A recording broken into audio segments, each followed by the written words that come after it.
विलटेक देवस्थान हे महाराष्ट्रातील अमरावती जिल्ह्यातील एक प्रसिद्ध धार्मिक स्थळ आहे। हे देवस्थान भगवान शिवाला व नागदेवाला समर्पित आहे आणि येथे भिलटेक महादेव म्हणून ओळखल्या जाणाऱ्या शिवलिंगाची पूजा केली जाते। हे स्थान अमरावतीपासून सुमारे 20 किलोमीटर अंतरावर आहे आणि चांदूर रेल्वेपासून 10 किलोमीटर अंतरावर भिलटेक नाग देवस्थान स्थित आहे। हे धार्मिक आणि ऐतिहासिक दृष्टिकोनातून महत्त्वपूर्ण मानले जाते। हे स्थान शिवभक्तांसाठी एक महत्त्वाचे तीर्थस्थान म्हणून अमरावती जिल्ह्यामध्ये प्रसिद्ध आहे। विशेषतः येथील शिवलिंग नैसर्गिकरित्या उंचावलेले आहे आणि त्याच्या आकारामुळे ते अनोखे आहे। महत्त्वाचे म्हणजे भिलटेक देवस्थान हे महाराष्ट्रातील 12 ज्योतिर्लिंगांपैकी एक मानले जाते।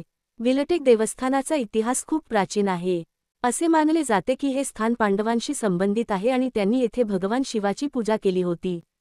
येथील शिवलिंगाची निर्मिती स्वयंभू मानली जाते।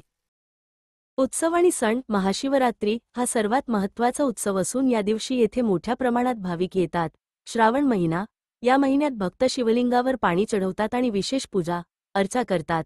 तसेच पौष महिन्यातील दर रविवारी या ठिकाणी यात्रा भरली जाते आणि भाविक भक्तांची दर्शनासाठी खूप गर्दी या ठिकाणी आपल्याला पाहायला मिळते। कसे पोहोचाल? रस्त्याने अमरावतीपासून भिलटेक देवस्थानापर्यंत सहजपणे पोहोचता येते। अमरावतीहून बस किंवा खाजगी वाहने उपलब्ध आहेत।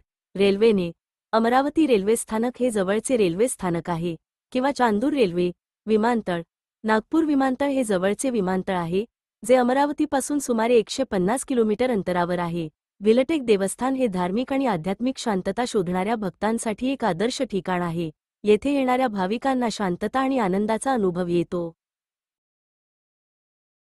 या ठिकाणी आपण बघत असाल मंदिराच्या बाजूला जी नदी आहे त्या नदीमधून सवारी अंघोळ करून पिंडीवर दर्शनासाठी लोटत लोटत किंवा लोटांगण करत असे नागदेवताप्रमाणे चालत पिंडीवरचे दर्शन घेतात आणि तिथे त्यांची सवारी समाप्त होते। पौष महिन्यातील प्रत्येक रविवारी या ठिकाणी यात्रा भरते। यात्रेत खूप साऱ्या भाविक भक्तांची गर्दी आपल्याला पाहायला मिळते। यात्रेमध्ये प्रत्येक रविवारी रोडगे जेवण, साधं जेवण, आपल्याला जागोजागी ठिय्या मांडलेलं जेवण पाहायला मिळते।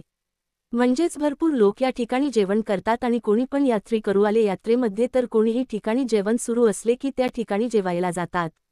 या यात्रेमध्ये भरपूर प्रकारचे जाती धर्म पंथाचे लोक आपल्याला पाहायला मिळतात। काहीच भेदभाव न करतात सर्व जातीचे लोक या यात्रेत पाहायला मिळतात। अशा प्रकारे भिलटेक यात्रेमध्ये तुम्ही तुमच्या परिवारासोबत पौष महिन्यातील प्रत्येक रविवारी येऊन यात्रेचा आनंद घेऊ शकता।